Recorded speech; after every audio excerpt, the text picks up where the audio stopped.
Mainam na itaas ang pangalan ng Panginoon, lalo pa nga ako ang mga tao ay may problema. Ang mga problema ay bahagi ng isang buhay na kumpleto at buhay na talagang makulay. James 4:14, why you do not even know what will happen tomorrow. And this kind of uncertainty is one of the realities of life that people have to live with. Na hindi natin alam na napakaayos ng lahat ngayon, biglang naiiba ang timpla ng buhay, nagkakaproblema. So dapat ang tao laging handa when we become down and out. Sabi nga nila, yung pagiging down and out, yung parang pinagtakluban ka ng langit at lupa, hindi ka uso, ikaw ang lagi ang may kasalanan o ikaw itong hindi productive, nangyayari sa buhay ng bawat isa sa atin. At dyan sa mga panahon na yan, nagiging napakahalaga ang pag-unawa natin sa salita ng Diyos at sa mga layunin ng Diyos sa ating buhay. Heavenly Father, thank you for today. Thank you, Lord, for giving us another day of life, for giving extension to this wonderful life that you allow us to live under your leadership. Patawarin mo kami sa mga kasalanan namin, O Diyos. Cleanse us from all our iniquities. Wash us with the blood of Jesus. Enable us to see you, to hold your hand, to hear your voice, to follow you. Palayain mo kami, Panginoon, sa mga kabigatan ng katawan, kabigatan ng isip, kabigatan ng kalooban, at nawa maging sa kabigatan ng Espiritu. At kami ay makasunod sa inyong kagustuhan. Enable us, O God, to hear your voice from among the many noises that struggle and compete for our attention. We like to surrender our hearts to you now. May we be quiet before you, O God. May you speak in power and majesty, move in our midst, and always lift us up. Father, we seek you. We seek you and we came here, awaiting your blessing. In the name of Jesus, our Lord and Savior, we pray. You do not even know what a day may bring forth. At kung ang lahat po ng tao ay mayroong pagkilala sa katotohanan na yan, hindi magiging lubos na sorpresa sa atin kung minsan na tayo inaabot ng mga paghihirap sa buhay. What does it mean to be down and out? The dictionary gives very simple meanings: to be destitute, to be impoverished, to be weak and incapacitated. At yan po ay nararanasan ng kahit sinong tao. Babae man siya o lalaki, matanda o bata, mayaman o mahirap, makapangyarihan o hindi makapangyarihan, nadaranasan natin yung tayo down and out. Yung parang pinagtakluban ka ng langit at lupa, parang hindi ka uso, wala nang puwang para sa'yo sa buhay na ito. Yung iba po na hindi nakakalampas sa ganyang negative feeling, kuminsan they even kill themselves. Or they become desperate and kill others. At dapat handa tayo sa ganyang mga uri ng panahon. What can we do and what wisdom can we glean from the Bible as to about what we can do when we are down and out? When you are down and out, acknowledge your situation. Accept your situation. Nothing can be changed without facing it first. Dapat tinatanggap. Yun po mga on denial, yun ang mga hindi nakakalutas ng kanilang mga suliranin. Yung ikinukuble nila yung katotohanan at pinipilit nilang ibahin sa kanilang pagkaunawa, yung malinaw naman dapat at kitang-kita nila na may problema. Psalm 42 verse 6, my soul is downcast within me. Isang uri ng pagtanggap ng aking espiritu ay nanlulugo-lugo. Sabi ko noon, ang aking espiritu ay nanghihina. Psalm 38, 6-8, I am bowed down and brought very low. All day long I go about mourning. My back is filled with searing pain. There is no health in my body. I am feeble and utterly crushed. I groan in anguish of heart. Napakalalim po at napakataas ng mga naabot ng emosyon ng Psalms. At kung atin pong nanamnamin yung mga damdamin na nandyan sa mga tula na ito at mga awit na ito, ay hindi mahirap mag-identify sa mga kalagayan natin kung ito'y dumarating sa ating buhay. Kinikilala niya na sobra daw akong napayuko, sobra na akong naging na-humble, sobra na akong nakuba sa mga problema at sa mga hirap na dinadara. Proverbs 14, 10 and 13, each heart knows its own bitterness. Even in laughter, the heart may ache, and joy may end in grief. Isang malungkot na katotohanan, subalit hindi kailangan sobrang maging malungkot dahil pwede namang maiba ang inuuwian ng ganitong mga kalagayan sa buhay. At ang tangi lang daw na yung may-ari ng puso, yung may katawan, yung may kalooban ng lubos na makakaunawa sa lalim ng kanyang mga kapighatian. Sa mga pait na kanyang dinaranas, walang pwedeng makishare nun. People can only approximate. So huwag po natin sinasabing, I understand. I know. We don't know how people feel. And we don't understand. Kuminsan yan ang pinakamadalas at pinakamadali na pagbaliwala sa pamamroblema ng isang tao. Naintindihan ko yan, lilipas din yan. Mga pananalita na hindi naman talaga nakaka-comfort. Na gusto mong sabihin, hindi mo alam ang sinasabi mo, hindi mo nadaranas ang dinaranas ko, kaya huwag mong baliwalain ang aking nadarama. Kuminsan sa kagustuhan po natin magbigay ng comfort sa kapwa, we end up trivializing their sorrow. na minamaliit natin yung malaki sa kanila sa panahon na yon.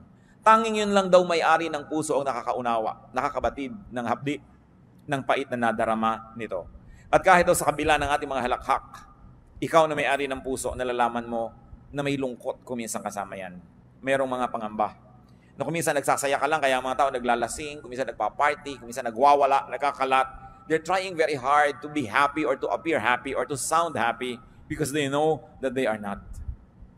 Kaya sabi niya, alam niya yan, even in laughter, the heart may ache. Meron talagang nadarama ang isang puso at may mga kabigatan. Baliwala na ito ay itanggi. Dapat tanggapin mo, malungkot ako ngayon.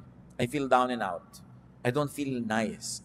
I feel low. I have such low self-esteem. Or I am sad. I feel dejected and rejected and alone. Yung pagkilala po niyan, isang unang hakbang na para tayo makaahon sa ating kinalalagyan. Another thing we do when we are down and out, limit your load. Kahit po mga tulay, makikita natin sa highway, load limit, 15 tons. Sa maliliit na tulay, 10T, nakalagay yon. Ibig sabihin, 10 tons, 10,000 kilos ang kaya lang dalhin ng tulay na yon. Laging may load limit. Kung may dala kayong carry-on baggage, sinusukat-sukat pa yan o lampas ka na sa timbang dahil ito lang ang iyong limit. At ang puso po ng tao may hangganan ng kaya niyang dalhin na bighati. Respect your load limit. Huwag tayong magpaka-superman or superwoman when we are not. Huwag nating pagmukhaing magaan kung hirap na tayo. Kailangan na bawasan ang pinapasan ng tao.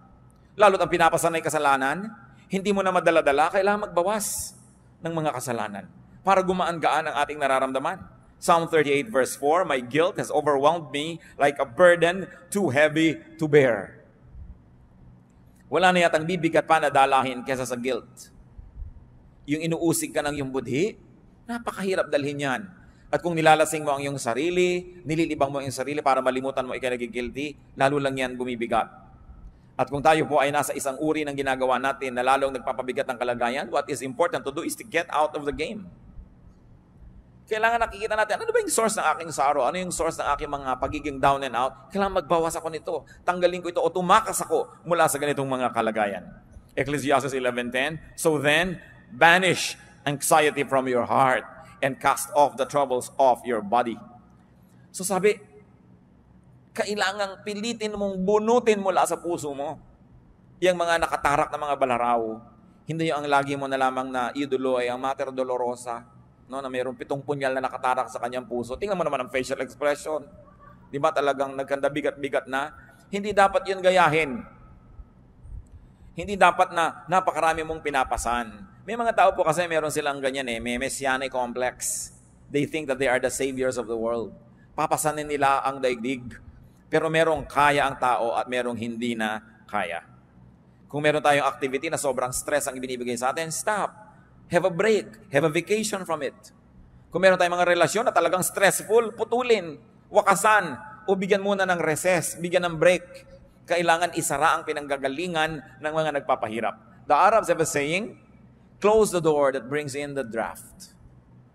Yun daw, pinto na pinapasukan ng ambon, ng hangin, ng ulan na isara. At bakit pinto? Kasi wala mga bintana ang bahay nila. No? Sa Arabian Peninsula, the architecture there, wala talagang mga windows. So ang isasara nila, pinto, sa atin, bintana. At tayo kasi may mga media agwa, bihira tayong tinatamaan ng ulan papasok sa bintana. Di ba? Pero sa kanila, basta umulan kasi hindi kasama sa plano ng architecture nila, pasok agad sa bahay nila. So sabi nila, close the door that brings in the draft. Even the wind that you don't like. Mga kapatid, kung sakasakali that you're feeling down and out, or you're about to feel down and out, i-identify nyo agad saan nagmumula itong feeling na ito. Sino ang nagdadala nito sa buhay ko? Anong activity ko ang pinagmumulan nito? At agad-agad ninyong itigil, isara, bitawan, pagpaalaman dahil hindi marapat na patuloy kayong magdala ng load hanggang mag-break. Marami mga nagbe-break Kahit yung mga circuit breakers. May load lang dapat ang isang bahay na dinadala niya ng kuryente. Kaya tayo may fuse. Pag sobrang pumasok na kuryente, hindi kakayanin ng load, magtitrip ang fuse. Titigil sa pag-andar para i-protect yung bahay sa pagkakasunog. Ang katawan natin, may load yan ng pagod, kaya natutulog. Kaya itinutulog yan kasi sinasabi ng katawan mo, tapos na ang load mo, hanggang dyan ka na lang. Ano nangyayari po sa mga nagda-drugs? Kadalasan 3-4 na araw walang tulog. Kakaya nilang tumayo na walang tulog. Pero tingnan nyo, parang sila mga naglalakad na kalansay. Kasi hindi talaga kaya ng katawan, artificial lang yung power. At lahat ng bagay na artificial, may bayad. May singil. Ang hindi ipinagpapahinga, ipagpapahinga mo rin yan. Kaya talagang ayaw magpahinga. Nagkakaroon ng karamdaman. Wala nang magawa dahil talagang hindi na kayang bumangon. Babawi at babawi ang katawan sa mga utang natin sa Kanya. So what could be giving you load? Limit your load. You have to be kind to yourself. Another thing to do when we are down and out is to share your burden. You not only limit your burden, but you also share your burden with a friend. To confide in a friend is very important. Napansin niyo po ba na kung minsan maihingan niyo lang ang problema niyo sa isang napagkakatiwalaang tao kahit wala siyang ibinigay na payo, kahit hindi siya nagpautang, kahit wala siyang ibinigay na tulong, gumaan na. That's important to have friends. Friends divide our sorrow and they multiply our joy.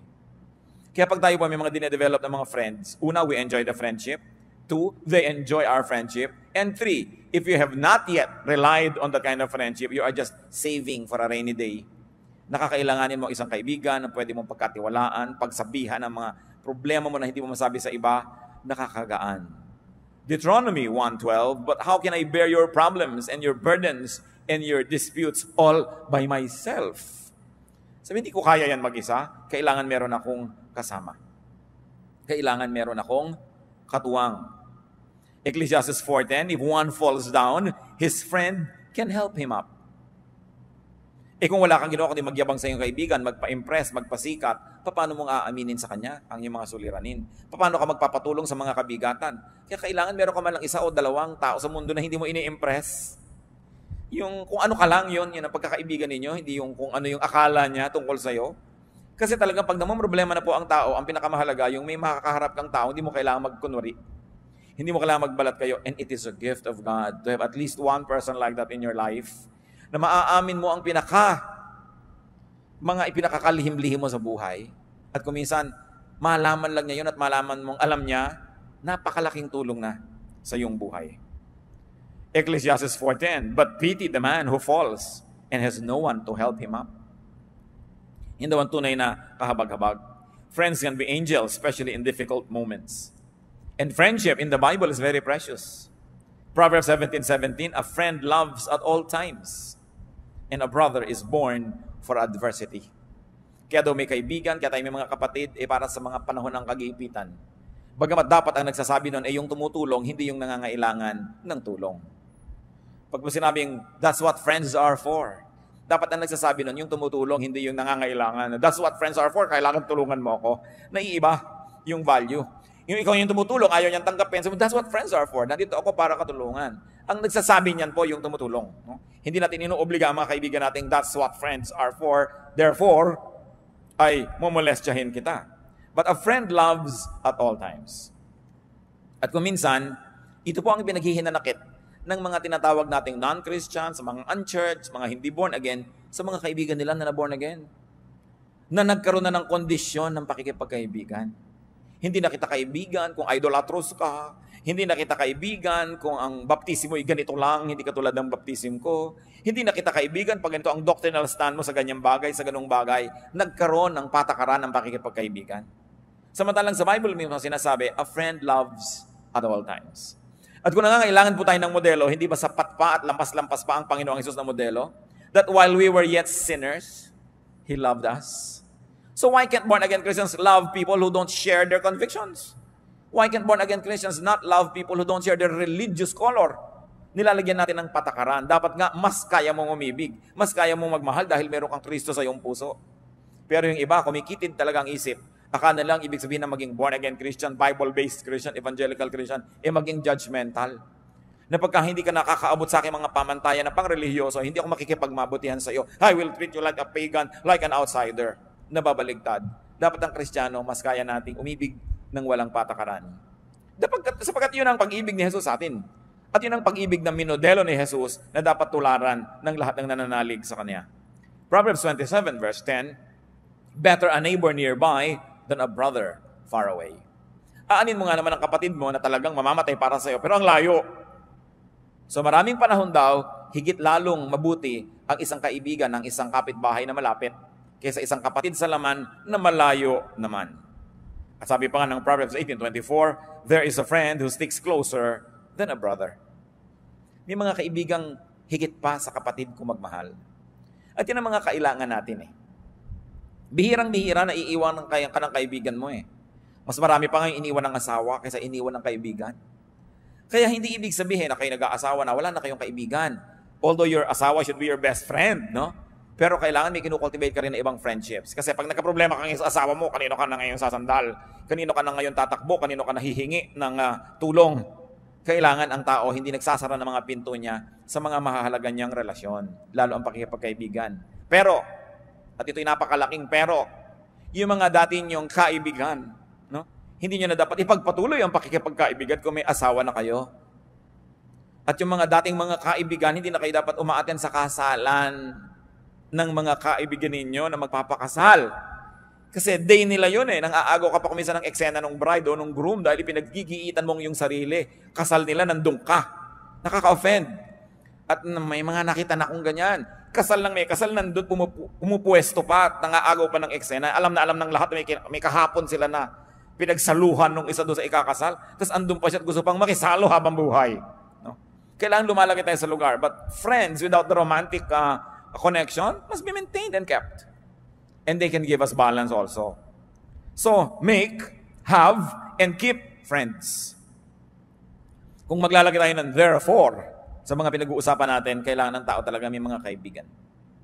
Mapalad yung mga tao na yung kalagayan nila sa buhay ay mas madaling makipagkaibigan. Kasi meron pong mga kalagayan na hindi ganun kadali na makipagkaibigan. Hinihingi ng inyong kuminsan ng mga tungkulin na maging mailap kayo ng konti sa mga tao dahil may pinangangalagaan kayo na integridad ng inyong mga tungkulin. Pero mas higit na mapalad yung mga hindi kailangan gawin yon sapagkat mas madali sa kanila ang makipagkaibigan. What else should we do when we're down and out? Get and receive help, which is what we have been talking about anyway. Kailangan ang tao tumatanggap ng tulong. Paminsan-minsan, hindi yan masama. Ang masama lang kung wala na tayong ginawa kundi sumandal, maging pabigat sa kapwa natin. Pero there are moments. Job 16:20, my intercessor is my friend as my eyes pour out tears to God. So kung sino ang nag-i-intercede for us, those who are praying for us, those who are standing between us and other people, our intercessors, they are friends. So how can we develop friendships?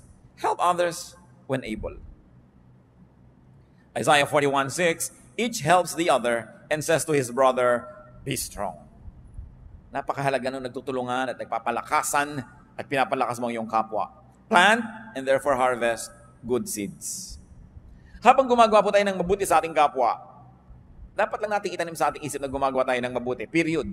Pero alam din natin na ang Biblia rin ang nagsasabi na ang mga paggagawa ng mabuti ay meron ding kakambal na pag-aani.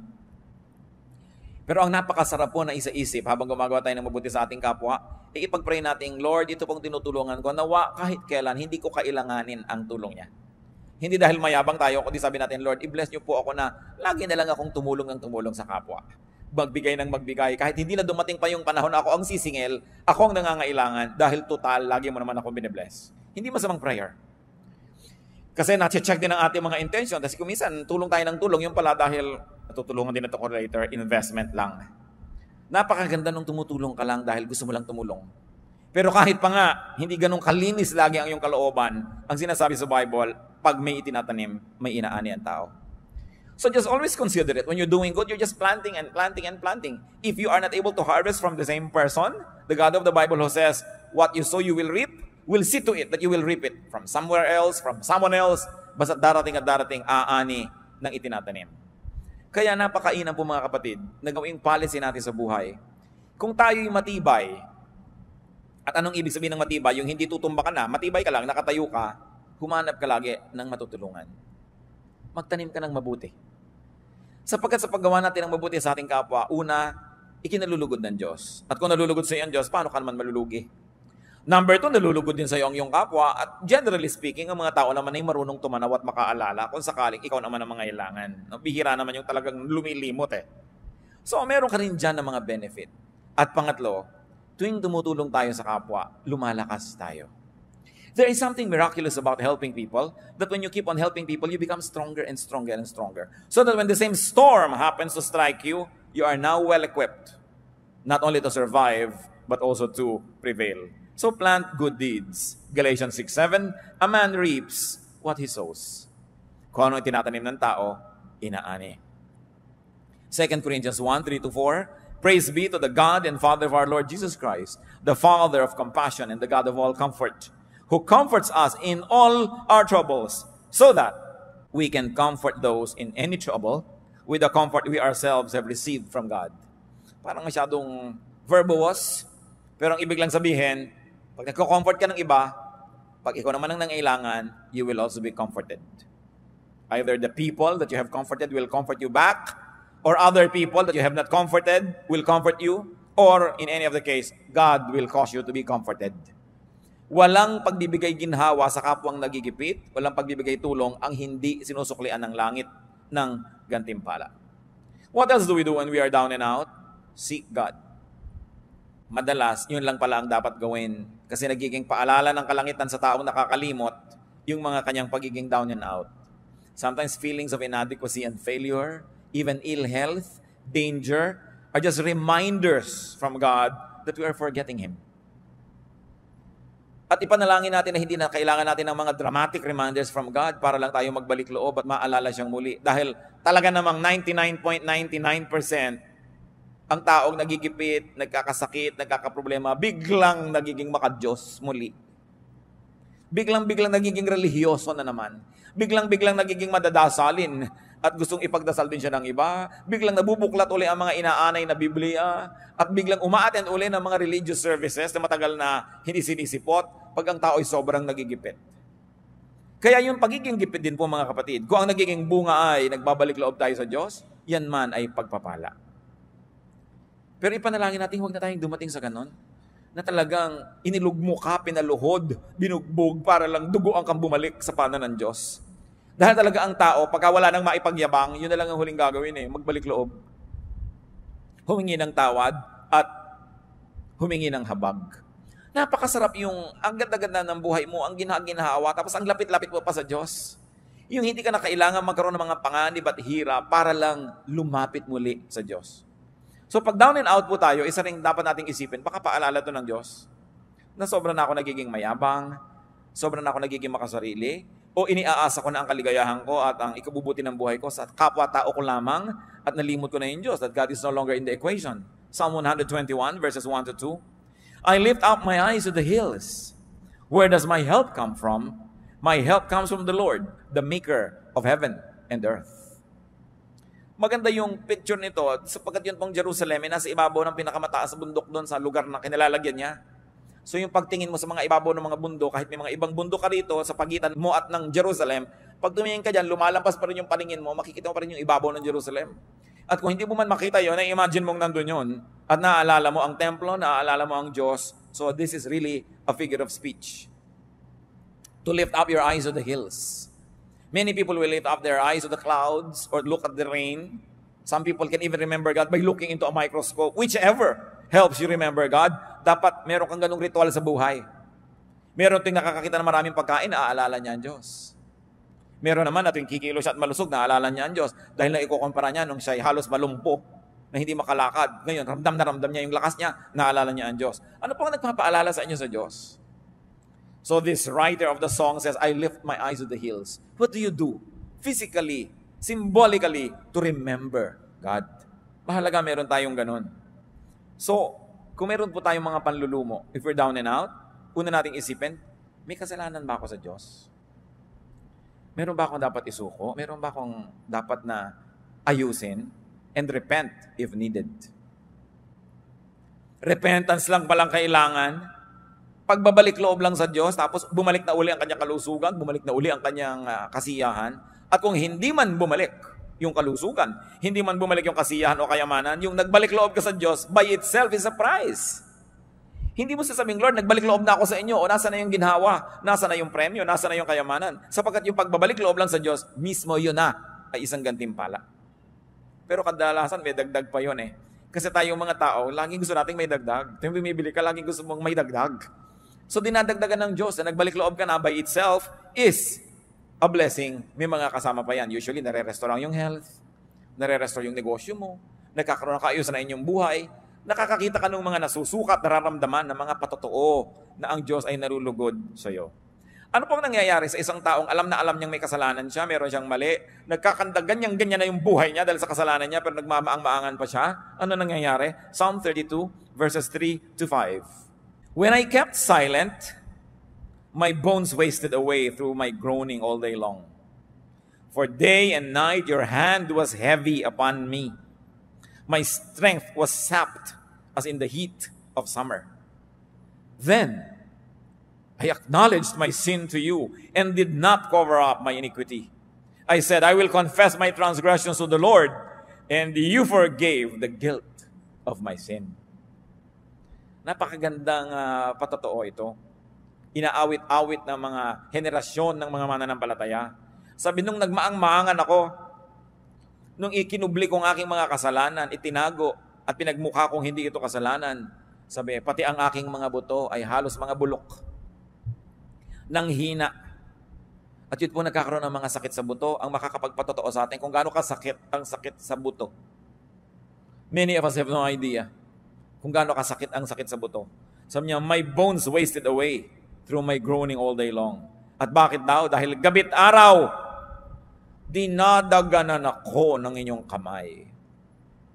Ano mangyayari sa isang taong dinadaganan ng kamay ng Diyos? Yun lang talikuran ka ng Diyos, napakalaki ng hirap yan. Yun lang hindi dinggin ng iyong mga panalangin, yung pangdaganan ka ng kamay ng Diyos. Wala kang susulingan. Hindi ko alam kung naranasan niyo ng madaganan, matulog kayo na mayroong isang kabambigas na nakadagan sa inyo. No? Isang kabambigas lang yun. Gano'ng kabigat ang Diyos? Kung tutuusin. So sabi, habang ikinakaila ko yung kasalanan ko, habang nagmamatigas ako, habang pinagpipilitan ko yung akin, at ayaw kong sundin ang yung kalooban, yan ang nangyari sa akin. Dinaganan ako, pinisa, pinipi, no? ng inyong kamay. Subalit, sabi niya, nung aminin ko ang kasalanan ko at di ko na pinagtakpan pang aking sarili, tinanggap ko ang aking pagkakamali at hiningi ng tawad. Sabi ganon, nung ako'y humingi ng tawad at nagbalik loob, pinatawad mo ako agad. At inalis mo ang bigat na nakadagan sa akin. You took away the guilt of my sin. Yun ang bigat eh. Napakabigat. Bakit yung bigat ng loob, no? Hindi mo naman matimbang. Kahit sumakay ka sa timbangan, ang bigat ng loob mo, hindi naman nakukuha ng timbangan yung bigat eh. Pero alam mong napakabigat. At alam mo rin kung ang gaan ng kalooban mo na halos magsayaw ka palaka dahil ang gaan. So ang sinasabi dito mga kapatid, bakit naman natin pinapatagal yung bigat? Lalo't kung alam naman natin ang pinagmumulan ni kasalanan. Lalo't kung alam natin ang pinagmumulan ni isang negative attitude, isang maling pananaw, ba't hindi na lang isuko yan? Total, susuko ka rin dahil hindi ka naman mananalo, Diyos yun eh. Pinapatagal mo lamang ang pahirap sa sarili. Sabi, isuko yan. When I confess my transgressions, you forgave the guilt of my sins. Hindi nga hininga ng bayad eh. Confession lang. Aminin mo lang at magbalik loob ka. So what do we do when we are down and out and we have found out that it's because of our personal sin? Seek and receive restoration. Kailangan ibalik ang ligaya ng buhay, gaan ng puso, saya ng ating espiritu. Psalm 51:12, dalangin ng isang taong nalayo ang loob sa Diyos, restore to me the joy of your salvation and grant me a willing spirit to sustain me. Ibalik mo sa akin ang ligaya ng kaligtasan. Kasi nawala ang saya. Pwedeng mangyari yan sa isang taong nakaranas ng kaligtasan ng Diyos. Yung magkagibagima pa yung puso, magkalungkot-lungkot pa. Pero yan ay bunga ng napakatagal, sunod-sunod at buong tigas ng ulong pagsuway sa kalooban ng Diyos. That is when we are down and out. What about when others are? What do we do when others are down and out? When people are down and out, be compassionate. That's the first rule ever. Maging mahabagin. Colossians 3:12, as God's chosen people, clothe yourselves with compassion, kindness, humility, gentleness, and patience. Be compassionate with people. Hindi yan panahon para manisi. Hindi yan panahon para magpasikat. Nakita mo, tama ako. kailangan ko ang tao down and out. We become kind. Nararamdaman lang ng tao na kailangan siyang maging mabait at mabuti. Kung naranasan na niya sa kanyang buhay ng mga ilangan ng bait at buti ng kapwa. Kung naranasan niyo na pong ma-corner, wala kang kapiyok-piyok dahil corner na corner ka, ang tanging kailangan mo, kabaitan. Yung down na down ka, wala ka talagang maipagmalaki ni ano, ang tanging kailangan mo lang sa tao, kabaitan. Pag wala kang maibigay na excuse, dahil talagang obvious na obvious ang kamalian mo, anong kailangan mo? Kabaitan. Pero tayo po mga tao kadalasan, pag nakakita ng kahinaan, sinasamantala yon. O ano, gaganunin mo pa ngayon. Eto ka ngayon, lalapit-lapit ka sa akin. Ganyan ka pa. Hindi po ganyan na klaseng trato ang kailangan ng taong nagigipit. Kasi the heart knows its own sorrow. At napakabuti siguro, bagamat hindi ko idinadalangin na maranasan natin, pero maranasan din natin yung magipit, maging sobrang kawawa para malaman mo na kailangan mo rin maging mabait. Para ma-realize mo ang halaga ng kabaitan. Kaya nakakalungkot ang isang taong tumatanda, nagkakaedad, masungit pa rin. Yung hindi pa rin maunawain, hindi mapagbigay, hindi mapagkandili, hindi mapagpatawad, kasi para namang wala siyang natutunan sa buhay niya. Para namang di niya naranasan ang mga hirap sa buhay. But Satan can always deceive us because bitter experiences can make us better. But bitter experiences can also make you bitter. Pipiliin mo lang, will I be bitter? Will I be better? Sa mga nararanasan kong hirap sa buhay, anong gagawin kong policy sa mga taong dumaranas ng ganodong hirap? And the true test of spirituality is in being kind. At yan po ay isang basic value ng kahit anong major religion sa mundo. To be kind to the weak. At yan ay pinerfect ni Jesus ang example. No? The woman caught in adultery. Meron pa bang higit na malaking kahihiyan kesa sa isang babaeng mahuli sa akto ng paggawa ng isang bagay na inuuri at sinusukat ng kanyang lipunan na pinakamasamang magagawa ng isang babae? Nahuli sa akto, kinaladkad ng mga tao sa lansangan, walang kapiyok-piyok dahil caught in the act. Pero ang sabi ng Panginoon, o kung sinong walang kasalanan, di maunang bumato. Di ba musika sa tenga ng babae yun? Subukan ko nyo kung kayo yung babatuhin. Kung hindi musika sa inyo yung sabihin ng tao na, tinanong anong gagawin namin sa kanya? Inilagay sa kamay ni Jesus ang mangyayari doon sa babae Alam nyo, madalas nasa kamay natin ang mangyayari sa ating kapwa. Kumisan kuya kayo ng isang pamilya, kayo tong breadwinner, may nagkamali, kumisan nasa kamay ninyo kung ano mangyayari sa kanya. Kasi yung opinion, papakinggan ng iba Kumisan kayo yung tatay, kayo yung nanay, anong gagawin nyo sa isang taong ganun? Pinakita sa atin Jesus ang dapat gawin. Sabi niyo, yung mauna na yung walang pagkakamali. Kaya dahil doon, walang naglakas loob bumato. Kailan nyo ibinibigay yun? Kailan natin kakailanganin yun?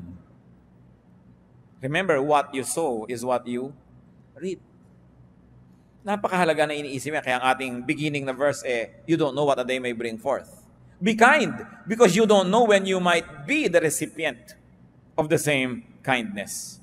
So when people are down and out, be compassionate to them, communicate with them.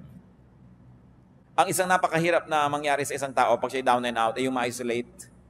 Yung nag-iisip siya, hindi kaya ako tinatanggap ng mga tao, ipinupuwera nila kaya ako sa kanilang buhay. Communicate with them. Yung mga talunan, communicate with them. Kasi iniisip nila, meron pa kayang tatawag sa akin, may magte-text pa, natalo ako sa eleksyon, natalo ako sa contest, natalo ako sa kahit ano pa man. At siyempre, maraming kung bumabati sa nanalo, doon sa natalo. Meron pa bang bumabati dyan? Communicate. And when we communicate, we're saying, I'm here, I'm available, I am willing to help. Galatians 6:2, carry each other's burdens, and in this way you fulfill the law of Christ. So be kind-hearted, be gentle.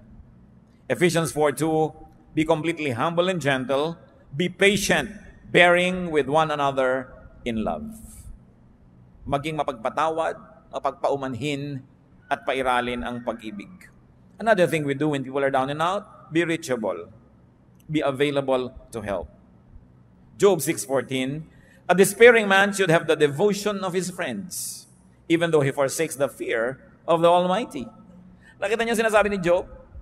Kahit pa hindi ako matakot kayo sa Diyos, kahit magreklamo ako sa Diyos, kahit hindi ako maging maka-Diyos, kahit ano pa pagsasabihin ko dito, kaibigan ko kayo, dapat bigyan niyo ako ng inyong katapatan, ng inyong debosyon. Nakita niyo yung sabi niya, a despairing man should have the devotion of his friends, even though he forsakes the fear of the Almighty. At dito, bumabagsak yung maraming mga Christians. Pagka meron nagkaroon ng despair, sasabihin agad, kasalanan mo yan. Dapat talaga mangyari sa iyo yan. No? Yung iniisip natin, dahil ang tao may kasalanan, dapat mangyari sa kanya yon. That's already the position of a judge. At ang sabi sa atin, judge not. Ang inuutos lang sa atin, merong nangangailangan ng tulong-tulungan mo without passing judgment. Let God be the judge. Total, God naman talaga ang may alam ng lahat. Siya ang nakakaunawa ng lahat, so hayaan natin yung paghuhusga sa Kanya. Ang gawin natin, yung inuutos sa atin, to be compassionate. And when people are down and out, do not preach. It's not the time to preach. Do not moralize or judge or persecute. Kailan po tayo dapat nagpipreach? Before a disaster. Before people commit a mistake. Tinuturuan natin, binibigyan natin ng mga paalala, ng mga example, encouragement. Pero oras na sila'y nagkamalit na dapa na, ang susunod na gagawin na natin is compassion, kindness, love, support, para makarecover ang tao. Hindi preaching. Sabi sa Ecclesiastes, there's a time for everything and a time for every activity under heaven. So there's also a correct time for preaching. Dahil kung yung tao down and out, hindi nakikinig yun. Preach ka ng preach, nakikita niya gumagalaw yung bibig mo pero wala yan nadidinig. Kasi ang laman ng puso niya, yung kanyang pighati. Job 6:24-26, teach me and I will be quiet. Show me where I have been wrong. How painful are honest words. But what do your arguments prove? Do you mean to correct what I say and treat the words of a despairing man as wind? Ano pa yung context nitong si Job? Nung siya ay dinapuan ng kotak-kotakot na dilubyo sa buhay, bagamat alam natin siya ay mabuting tao sapagkat siya dumaan sa pagsubok. May 3 siyang matatalik na kaibigan na naglakbay ng malayo para makiramay sa kanya. At napakaraming araw at gabi ang lumipas na umupo lang sila doon kasama ni Job, walang kakibo-kibo, nakikiisa sa kanyang pighati. Subalit, matapos ang ilang araw, nagsimula na silang magsalita, isa-isa, walang humpay, taking turns. At isa lang ang sinasabi nila kay Job. Nagkaganyan ka, siguradong may kasalanan ka, aminin mo na. Yun lang ang sinabi nila, pagkahaba-habang poetry, basahin mo, ang daming mga stanzas, pero yun lang, hindi pwedeng magkaganyan ka kung righteous ka. Siguradong may mali ka. Anong malay nila? Alam na alam natin because the Bible writers tell us that Job went through a trial. Anong malay mo kung isang tao very righteous pala and going through a trial? Ba't mo i-judge? Kaya sabi itong si Job, napakasakit na inyong mga salita. Ano ba ang gusto nyo gawin ngayon? Ituwid nyo lahat ng mga sinasabi ko at baliwalain nyo ang lahat ng aking mga pangangatuwiran. Ang ipinagpipilitan ninyo, dapat mangyari sa akin to dahil meron akong kamalian. At marami po ko alam mga kapatid, mga Kristiyan na naman, pupunta sa may sakit na malubha. Kawawa ka naman, sister, ito ang pinya, o ito ang ganito, ito ang niya. Mamaya, sister, baka naman may dapat kang i-confess. Wala, bakit ka nakaganyan? Kung hindi ka may kasalanan. Mamaya talagang inuusig-usig na niya yung nakahiga doon. Mabuti pa, di na lang siya dumalaw. Kasi, kung totoong may kasalanan yung tao, hindi na siya kailangan paalalahanan. Alam na niya yon. At kung kayo may sugat, gusto niyo bang dinudot-dot po? Ay, may sugat ka. Ito yung sugat mo. Diin mo pang ganun. Hindi mo kailangan yun. Sensitive ka na nga. Ang kailangan mo ay kabaitan ng tao. At hindi ko naging mabait sa iyo, ay magpapalusot ka na sa Diyos. Lalo ka nga nagigilty kung mabait yung kaharap mo, di ba? Kung hindi ka inuusig, mas nagiging defensive ka nga kung usig siya ng usig. Siyempre, offensive siya, defensive ka. Pero kung walang offense, there will be no need to be defensive. And people can be more open to the ministration of the truth. So, if people are down and out, it's not a time to preach. Mga kapatid, kung magpipreach kayo sa isang taong nagkamali na, ibig sabihin, hindi kayo nag-preach bago siya nagkamali. Ibig sabihin, marami kang pinalampas sa pagkakataon, doon ka dapat nagturo, doon ka nagbigay ng patotoo, doon ka nagbigay ng example. Pinalampas mo, tapos ganyan ka pa magtuturo kung kailan nagkamali na. It's not a time for that. Although, I believe that there's a time for another preaching. There is a time for another reminder, but not during the moment of crisis. Because the person will not be mentally and emotionally receptive to you. What else do you do when people are down and out? Be discreet. be silent, and be tasteful in helping others. Lalo yung mga counselors, you must never talk about your counselees. Except, of course, in a clinical record, because some groups, churches, have clinical records of counseling. It's also one way to monitor what kind of counsel the people get.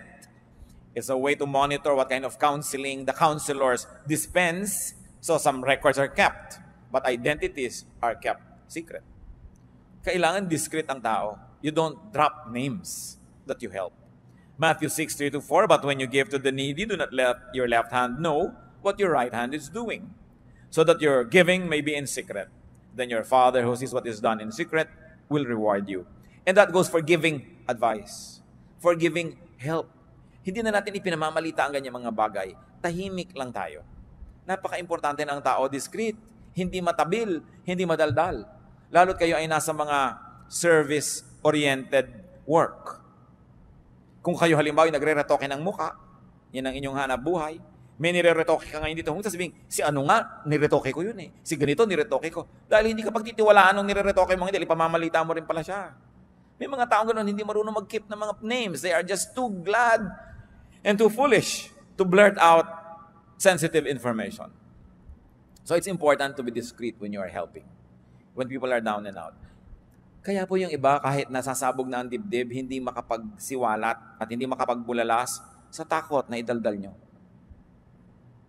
Pero kung tayo lang ay napagkakatiwalaan at napapatunayan natin sa kapwa natin na pagkakatiwalaan tayo, kung dumating ang pangangailangan na kailangan nila ng mapagkakatiwalaan, lalapit sa atin, it's a great, great, great gift that we could give to people. I will place that among the top 3 gifts that you could give to others, that they trust you. And if you're really trustworthy and they trust you, can you imagine what kind of gift you give them? You assure them that they can trust you and they can share things with you. Anong luwag ang maibibigay natin sa tao? Anong uri ng ginhawa ang maibibigay natin kung tayo ay napagkakatiwalaan? And of course, what else do you do when others are down and out? Of course, pray for the person in need. James 5:16, therefore confess your sins to each other and pray for each other so that you may be healed. The prayer of a righteous man is powerful and effective. So ipanalangin ang mga tao who are down and out. Avoid talking about them. Napakadaling matukso na pag-usapan ang mga hirap at ang mga crisis ng kapwa. Pero dapat ipanalangin kaysa pag-usapan. Helping and being helped are parts of life. Kailangan tayo ay humble enough to acknowledge that we need help and kind enough to extend it. Be humble when down and out. Yung iba naman down and out na mayabang pa. Hindi tuloy tulungan ng kapwa. Gusto pa ng kapwa tuloy makita lalo pa siya magkabuwal-buwal para maging humble. So be humble when down and out. Be humble when not down and out. In fact, be humble when strong, because you don't know what a day may bring forth. Life is a mist. Life situation can change in an instant. Proverbs 27:1, do not boast about tomorrow, for you do not know what a day may bring forth. Ano ang magandang pamantayan kung paano tayo makikitungo sa mga down and out? Simple lang mga kapatid, kung paano nyo kayo gustong pakitunguhan kung kayo ang down and out. Ganun lang. Paano nyo itatrato yung mga anak ng kapwa nyo na nagkamali? Simple, paano nyo gustong itrato ng ibang anak nyo? Kung yung anak nyo ang nagkamali. Paano nyo itatrato yung mga nadapa? Simple, kung paano nyo gustong maitrato kung kayo yung madapa. Be kind and gentle. Be ready to help and be willing to be helped. Aming Diyos, salamat sapagkat kayo yung Diyos na nagtuturo ng mga maraming mga practical na bagay sa buhay. Na bagamat ang buhay na ito ay maaring mapuno ng mga hirap, mga pagsubok, pasanin, hindi naman nawawala ng tulong na available from you and from your teachings. Turuan niyo kami, Panginoon, na maging mabait sa aming kapwa, maging sa aming sarili. Magbawas kami, Panginoon, na nagpapabigat sa aming buhay. Turuan mo kami ngayon, Panginoon. Yumuko tayo sa presensya ng Diyos. I like to pray. I am moved by the Spirit to pray. Nais ko ipag-pray ngayon ang mga kapatid natin sa ating pagbubulay-bulay at pag-iisip. Lalong naging malinaw sa inyo na meron kayong mga pabigat sa buhay na kayo rin naman na may kagagawan. O kung di man kayo ang diretsahang may kagagawan, pinapayagan nyo kasi kaya kayo nabibigatan. Pero ngayon, gusto nyo na gumaan ang inyong dala. Kung ngayon nagpapasya kayo, natitigilan nyo na ang paglalagay sa sarili nyong likod ng mga pabigat, o kaya di na kayo papayag na pabigatan pa kayo ng mga iba o ng mga sitwasyon, I like to pray for you. We'll ask God for strength and we will ask for God's help that you may be able to do the right thing to do to limit your load. Kung kayo ito, na sinasabi niya, ako'y may kagagawan kung ba't marami rin ako mga dalahin, pero ngayon gusto kong gumawa ng commitment na gagawin ko na kung ano ang magagawa para mawala ang pabigat na ito. You want to make that commitment, we'll ask for strength. We're going to pray. Salamat sa Diyos dahil kumikilos siya sa ating mga puso. Para ano pa dinig mo ang salita ng Diyos kung dala mo na naman ang dala mo mga pabigat, parang walang narinig. Parang hindi tinablan ng salita ng Diyos. Hindi nakakahiyang sabihin sa Diyos na, Diyos ko, responsible din ako kaya marami kong dala. So ngayon sabihin ko, Lord, with your help, titigilan ko na. Ayoko nang payagan ang ganito mga bagay. Hindi na ako lilikha ng sarili kong mga pabigat o kaya pipigilan ko na ang pagpapabigat sa akin na gawa ng iba. Heavenly Father, buwa po kayo, Panginoon, na isang himala.